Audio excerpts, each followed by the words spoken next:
Hello යාළුවනේ! Welcome back to another video. අද video එක චුට්ටක් වෙනස්. මම අද වීඩියෝ එකෙන් ඔයාලට කියලා දෙන්න යන්නේ Erasmus Plus scholarship programs කියන්නේ මොනවද කියලා. ගොඩක් ස්ටුඩන්ට්ස්ලා මේක අහලා තියෙනවා. හැබැයි මේකට apply කරන්නේ කොහොමද? මොනවද තියෙන්න ඕන qualifications? apply කරාම හම්බ වෙන benefits මොනවද? ඒ වගේ දේවල් ගැන idea එකක් නැතුව. ඉතින් ඔයා යුරෝපෙට ඇවිත් ඉන්න කෙනෙක් නම් එහෙමත් නැත්නම් යුරෝපෙට එන්න හිතන් ඉන්න කෙනෙක් නම් ස්ටඩීස් වලට මේ වීඩියෝ එක ඔයාලට ගොඩක් වැදගත් වෙයි. එහෙනම් තවත් බලාගෙන ඉන්න නැතුව let's get started. මම අද වීඩියෝ එකේ පුළුවන් තරම් සිම්පල් විදිහට මේක එක්ස්ප්ලেইন කරන්නම්. මමත් ඔයාලා වගේම යුරෝපියන් කන්ට්‍රි එකක ස්ටඩි කරන ස්ටුඩන්ට් කෙනෙක් වගේම මටත් Erasmus Plus scholarship programs වලට apply කරන්න ඕන වෙච්ච කාලේ මේ වගේ information දැනගන්න විදිහක් තිබ්බනම් කියන්න කෙනෙක් හිටියනම් හොඳයි කියලා හිතුන අවස්ථා ගොඩක් තිබ්බා. මම මේ වෙනකොට ගොඩක් රටවල් වලට ගිහිලා තියෙනවා මගේ Erasmus Plus scholarship programs පාවිච්චි කරලා. ඉතින් මට ආපු questions දැනගන්න මට යන්න තිබ්බ හොඳම තැන තමයි අපේ campus එකේ international student service එක. And I also checked on the web portal where they published those news about Erasmus opportunities. ඉතින් මම චුට්ටක් tough path එකක් තමයි මට තිබ්බේ to gather all the information that I needed for this process. ඉතින් ඒක නිසා ඔයාලට ඒ රෆ් පාත් එකේ යන්න ඕනේ නැතුව ලේසියෙන් මේ ඉන්ෆර්මේෂන් ටික හොයාගන්න උදව්වක් වෙන්න ඕනි කියලා හිතෙච්ච නිසා තමයි මම අද මේ වීඩියෝ එක කරන්න හිතුවේ. එහෙනම් අපි බලමු මොකක්ද මේ Erasmus Plus program එක කියන්නේ? එහෙමත් නැත්නම් ඔයාලා කොහොමද මේවට apply කරන්නේ? මොකද්ද ලේසිම විදිහ? ඔයාලා කරන විදිය හරිද? මේ හැමදේම let's clarify all of these doubts. හරි මුලින්ම Erasmus Plus කියන්නේ මොකක්ද? What is this Erasmus Plus? Well, Erasmus Plus කියන්නේ European Union එකෙන් fund කරන student exchange program එකක්. සරලවම කිව්වොත් ඔයා Germany, France, Spain, Italy, Latvia, Estonia, Lithuania ඔය කියපු නම් කරපු සහ නොකරපු ඕනෑම European country එකක university එකක study කරන student කෙනෙක් නම් ඔයා ඩිග්‍රී එක කම්ප්ලීට් වෙන කල්ම එකම යුනිවර්සිටි එකක ඉන්න ඕනේ නැහැ. ඩිග්‍රී එකේ සෙමෙස්ටර් එකක් හරි අවුරුද්දක් හරි වෙනත් යුරෝපියන් කන්ට්‍රි එකක තියෙන යුනිවර්සිටි එකක ස්ටඩි කරන්න ඔයාට මේ Erasmus Plus program එක හරහා chance එක ලැබෙනවා. ඉතින් ඔයා bachelor student කෙනෙක් නම් ඔයාට second semester එකෙන් පස්සේ ඒ වගේම ඔයා masters student කෙනෙක් නම් ඔයාට first semester එකෙන් පස්සේ මේ chance එක ලබා ගන්න පුළුවන්. ඉතින් තව ගොඩක් අය හිතන දෙයක් තමයි Erasmus කියන්නේ යුරෝපියන් ස්ටුඩන්ට්ස් ලට විතරක් වෙන් කරපු දෙයක් කියලා. ඇත්තටම කිව්වොත් නැහැ. ලෝකේ ගොඩක් countries වල ස්ටුඩන්ට්ස් ලටත් Erasmus opportunities තියෙනවා. Especially international students ලට මේකට apply කරන්න පුළුවන්. හරි. දැන් තියෙන question එක තමයි can you apply for this after your first year? Well, yes. ඔයාට පළවෙනි අවුරුද්දෙන් පස්සේ මේකට apply කරන්න පුළුවන්ද? answer එක yes. ඔව්. හැබැයි මෙහෙමයි. ගොඩක් වෙලාවට ගොඩක් යුනිවර්සිටිස් වල undergraduate students ලට එහෙම නැත්නම් bachelor students ලට first year එක complete කරලා ඒ කියන්නේ first two semesters complete කරලා second year වල ඉඳලා Erasmus Plus exchange programs වලට apply කරන්න පුළුවන්. හැබැයි master students ලට they get the chance after their first semester. ඒ කියන්නේ එයාලගේ ඩිග්‍රී එක අවුරුදු දෙකයිනේ ගොඩක් වෙලාවට. ඉතින් ඒක නිසා they get the chance after their first semester. ඒ කියන්නේ පළවෙනි semester එකෙන් පස්සේ මේ programs වලට apply කරන්න පුළුවන්. හැබැයි මේක යුනිවර්සිටි එකකින් යුනිවර්සිටි එකට වෙනස් වෙනවා. ඉතින් ඒක නිසා හොඳම දේ තමයි තමන්ගේ යුනිවර්සිටි එකේ තියෙන international students office එකෙන් මේක දැනගෙන double confirm කරගන්න එක. හරි. දැන් අපි බලමු මොනවාද ඕන qualifications කියලා.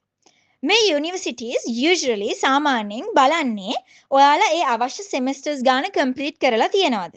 එහෙමත් ඊට පස්සේ ඔයාලට හොඳ GPA එකක්, හොඳ average එකක් තියෙනවද? එතකොට ඔයාලගේ GPA එක එහෙමත් නැත්නම් average එක වැඩි නම් ඔයාලට හම්බෙන chance එක වැඩි. එතකොට ඔයාලගේ English proficiency level එක මොන වගේද?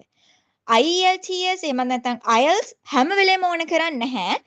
මොකද සමහර වෙලාවට යුනිවර්සිටි එකෙන්ම ඔයාලට වෙන ඉංග්‍රීසි ටෙස්ට් එකකට ෆේස් කරන්න වෙනවා. එතකොට යුනිවර්සිටි එකේ ඉංග්‍රීසි මීඩියම් නම් යුනිවර්සිටි එකෙන් ඉංග්‍රීසි සර්ටිෆිකේට් එකක් දෙනවා that you are already studying in English medium කියලා, which makes you already eligible, or maybe that check box is already ticked.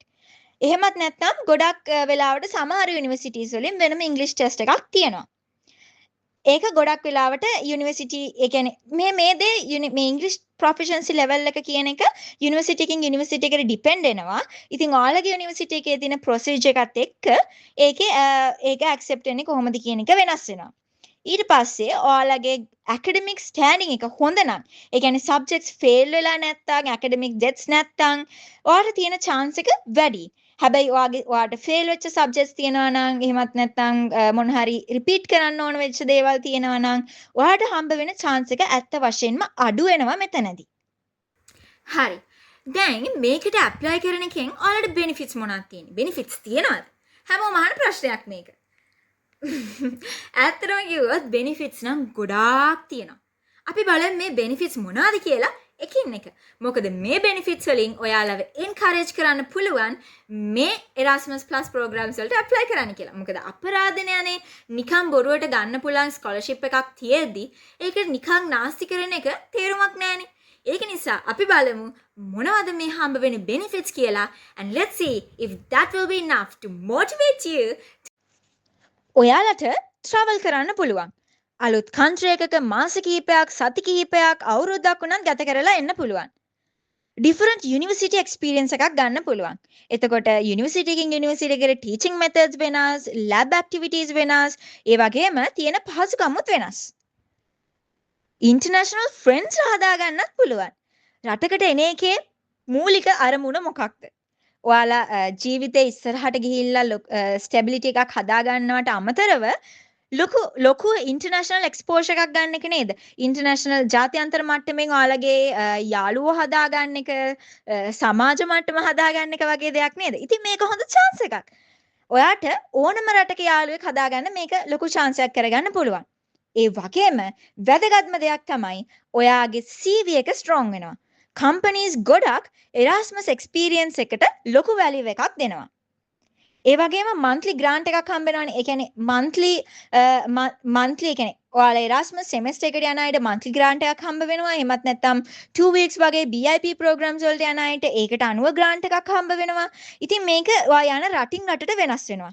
එතකොට ඔයාලගේ accommodation, කෑම, transportation, daily තියෙන අනිත් expenses හැම දෙයක්ම cover කරගන්න මේක ලොකු උදව්වක් වෙනවා. ඒ වගේම ඔයාට ගොඩක් හොඳ මැනේජ්මන්ට් ස්කිල් එකක් තියෙනවා නම් සමහර වෙලාවට ඔයාට ලොකු ගාණක් ඉතුරු කරගන්නත් මේකෙන් පුළුවන්. මම දන්න ගොඩක් අය ඉන්නවා, මමත් ඇතුළුව මම දන්න ගොඩක් අය ඉන්නවා. එහෙම Erasmus ගිහිල්ලා ඒ හම්බ වෙන්න grant එකෙන් යම් කිසි මුදලක් ඉතුරු කරගෙන ඒක පස්සේ තමන්ගේ තියෙන අවශ්‍යතාවවලට ප්‍රයෝජනෙට ගත්තා. ඉතින් ඔයාලටත් ඒක කරන්න පුළුවන්. ඊට පස්සේ තමයි bestම part එක. credit transfer වෙනවා. ඒ කියන්නේ වෙන යුනිවර්සිටි එකේ කරන subjects ආපහු තමන්ගේ යුනිවර්සිටි එකෙන් accept කරනවා. මේක නිසා ඔයාලා මේ Erasmus Plus program එකට apply කරා කියලා ඒක ලබා ගත්තා කියලා ඔයාලගේ degree එක ඔයාලා graduate වෙන එකේ කිසිම පරක්කුවක් සිද්ධ වෙන්නේ නැහැ. මොකද ඔයාලා හරියට අවශ්‍ය කාලෙට වෙලාවට graduate වෙනවා. මොකද ඔයාලගේ යුනිවර්සිටි එකෙන් ඒ අදාළ යුනිවර්සිටි එකේ ගිහිල්ලා ඔයගොල්ලෝ complete කරන subjects accept කරන නිසා. දැන් අපි බලමු කොහොමද මේකට apply කරන්න කියලා. මුලින්ම යුනිවර්සිටි එකේ international office එකෙන් අහන්න ඕනේ.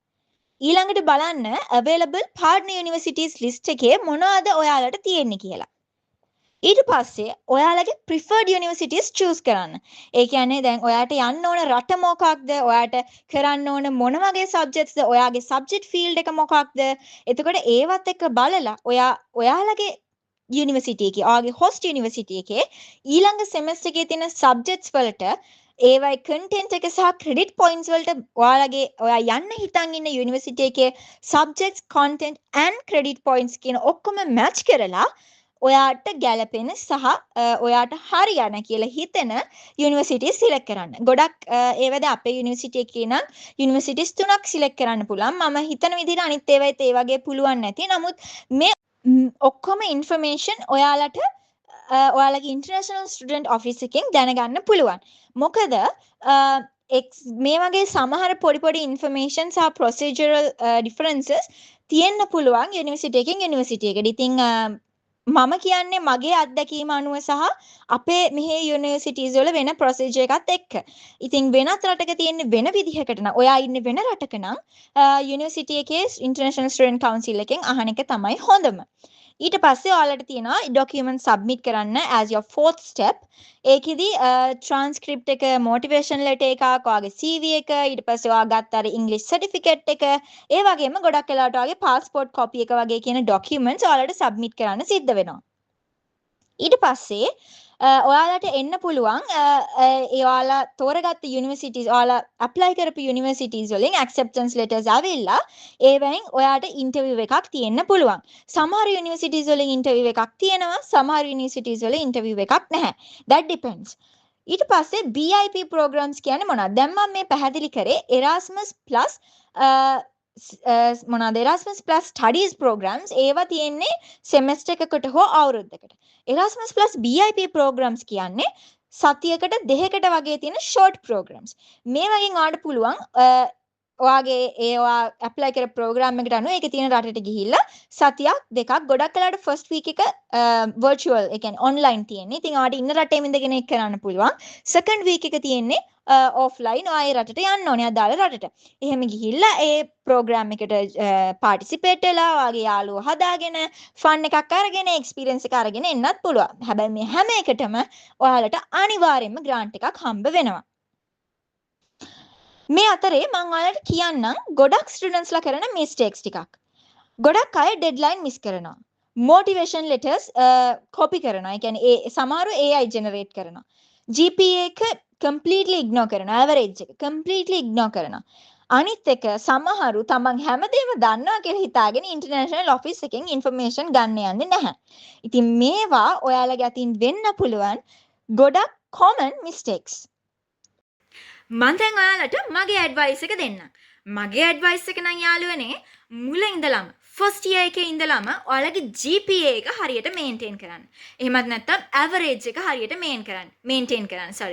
ඒ කියන්නේ මොනවාද සබ්ජෙක්ට්ස් ෆේල් වෙන්න එපා, ක්‍රෙඩිට් පොයින්ට්ස් ගන්න හරියට තියාගන්න. ඒ හැමදේම හරියට බලලා කරගන්න. ඉංග්ලිෂුත් හොඳට ඉම්ප්‍රූව් කරගන්න.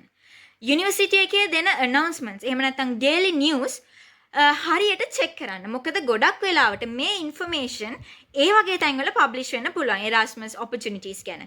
එතකොට අනිත් එක අනිවාර්යයෙන්ම කරන්න ඕන දේ තමයි ඩෙඩ්ලයින්ස් මිස් කරන්න එපා. මේ දේවල් ටික හොඳට ෆලෝ කරත් ඔයාලට අනිවාර්යයෙන්ම Erasmus plus scholarship program එකකට eligible වෙන්න chance එක හදාගන්න පුළුවන් යාළුවනේ. ඉතින් යාළුවනේ ඔයාලා හිතුවනම් මේ වීඩියෝ එක ඔයාලට ගොඩක් වැදගත් වුණා කියලා මතක ඇතුව මේ වීඩියෝ එකට ලයික් එකක් දාගෙන යන්න. ඒ වගේම channel එක subscribe කරලා නැති යාළුවෙක් නම් දැන්ම ගිහලා channel එක subscribe කරන්න. අනිත් එක ඔයාලා දන්න කවුරු හරි ඉන්නවා නම් ඔයාලා හිතනවා නම් මේ වීඩියෝ එක එයාලට වැදගත් වෙයි කියලා මේ වීඩියෝ එක share කරන්නත් අමතක කරන්න එපා. ඒ වගේම ඔයාලට තව මොන හරි මේක ගැන දැනගන්න ඕන නම් විශේෂ මොන හරි පහළ කමෙන්ට් සෙක්ෂන් එකේ ඔයාලගේ ප්‍රශ්නේ කමෙන්ට් කරගෙන යන්න අමතක කරන්න එපා. අනිත් එක I will try my best to answer all of them. හරිද? And also thank you so much for watching this video and until I see you in the next video. Bye bye.